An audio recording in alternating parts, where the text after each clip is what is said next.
இந்த உலகத்துல ஒன்னா பிறந்தாலே என்ன மாதிரி எல்லாருக்கும் ஒரு இருட்டான பாதை இருக்கும். அது நம்ம வெளியே சொல்ல முடியாத அளவுக்கு ரொம்ப மோசமா இருக்கும். இவங்கள மாதிரி ஆள் இருக்கிற வரைக்கும் நம்ம பயந்துட்டே தான் இருக்கணும்.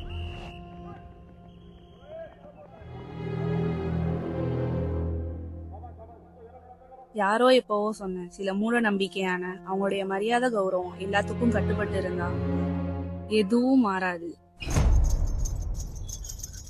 ஆனா நம்ம அதை மாத்தணும்.